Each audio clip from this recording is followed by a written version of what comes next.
Both. Welcome to the Friday Karate Moment. Hope that everybody's staying safe and healthy. Just wanted to give you just another thought, insight, something you could take forward and maybe no matter what level karate you're doing, think about it and incorporate it into your repertoire. How to distribute your weight when you're in a stance. Karate has any number of stances. We think of front stance, Zenkutsu, right? And then back stance, Kokutsu, and then horse riding, Kibadachi. All right. Last one, Neko Ashidachi, that's cat stance. So thinking about each one of them and why there's a reason to do it. Kibadachi, feet wider than you would naturally stand, but body is sitting upright, straight.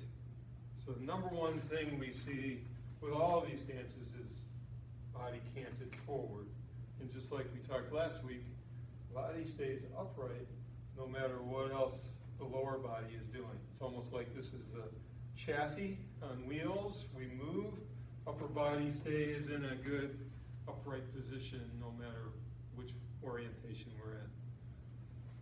This is a great stance for side fighting because we're very strong sideways. We're weak front and back, right? But great for training, great for leg muscles, and wonderful for connecting the core to whatever technique you're doing. So if you're in a Kibadachi, just do a few punches, like sinking your weight. Keep your weight down, keep your body upright. Kokutsu, from here, put the weight back 60% this side, 40% in front, and then pulling back a little bit, pinch your hip forward a little bit. That'd be really make this leg work. If this leg isn't talking to you, you're not in a back stance the way that it was intended. Back stance, good. We do often do it with a chop, with a knife hand block. So thinking about ability to absorb, something's coming at us, pulling away, but also prepared for something to move to attack. So good defensive stance. Whereas next stance, Kibadachi, aggressive, forward stance.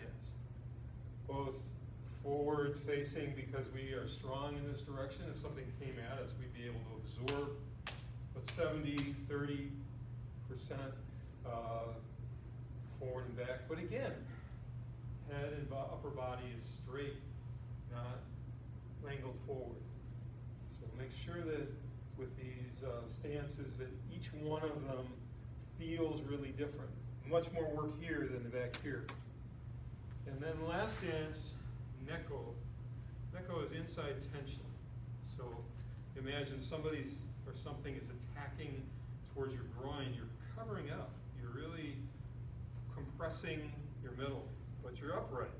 So your body is making this leg work 90% here, 10% here. This is a hard stance to maintain for very long. Nice to be able to shift to the opposite side. But each time, you should be able to pick up this leg and do something because almost all your weight is here. So this provides certain mobility, like with Maigiri. Okay, so each of these stances has their strengths.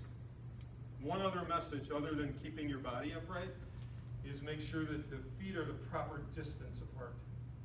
Because often, especially moving forward, let's say Zenkutsu, moving forward, we often see people get closer and closer. Their feet start to be on the tightrope as opposed to shoulder width apart. So try to keep all of your stances the same width, whether it's going forward or sideways or back. Make sure his heels are in one line, or neck over. 1 foot is off the ground. If you can get those stances right, you're building a strong foundation, and then whatever you use, whatever techniques are on top of those stances will be great. So I hope everybody stays in great shape, keep training, keep working, and until next Friday, I'll